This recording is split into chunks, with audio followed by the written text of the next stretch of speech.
By the time I finish talking to you today, 3 women will have been pushed out of their job for getting pregnant. I wish I didn't know on a personal level what that feels like, but I do. Here's how. The year was 2013 and I was working on a year-long project for a children's charity here in the Northeast. I was the kind of energetic, socially conscious and imaginative young person that employers need. But in 2013, I was also pregnant. And in becoming pregnant, I somehow crossed the line from usefulness to liability. Essentially, I informed my boss. The next day, that same boss, a woman, CEO of a children's charity, sacked me by voicemail. I had lost everything. And for what?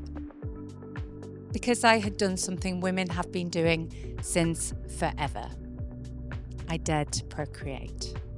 Thankfully, my very healthy, absolutely enormous son, he was massive, was born a few months later, but the anger, it never left me. And so 2 years later, on International Women's Day 2015, I woke up and thought today was the day I was going to do something productive with my anger. Actually, by this point, my life looked a little bit more like this. Good times. But on this particular day, I woke up and launched a website called Pregnant Then Screwed.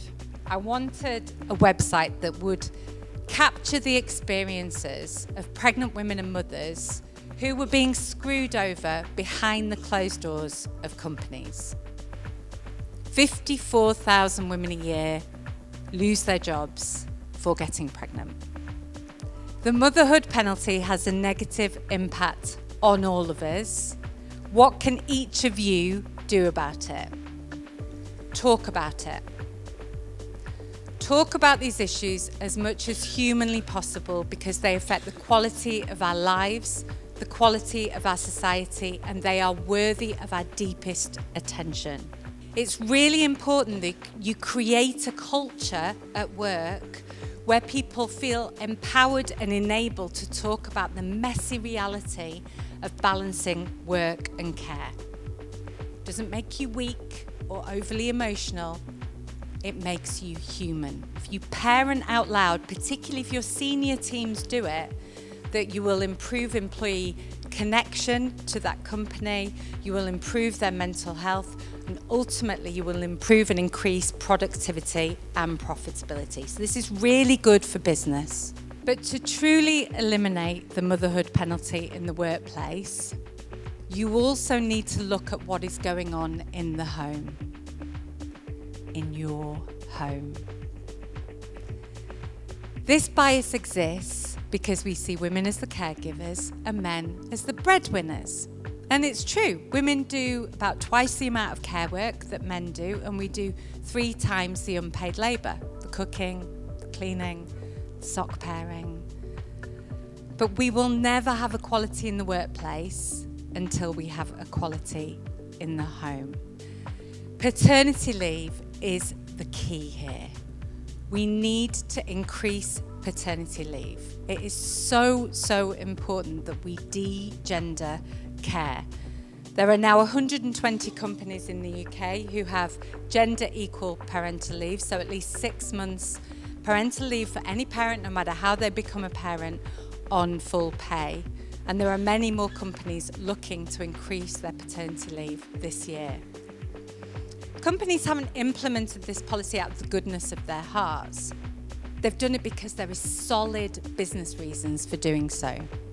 Centrica offered their employees 10 days of paid carers leave on top of their holiday, and they implemented a mentor program for new parents.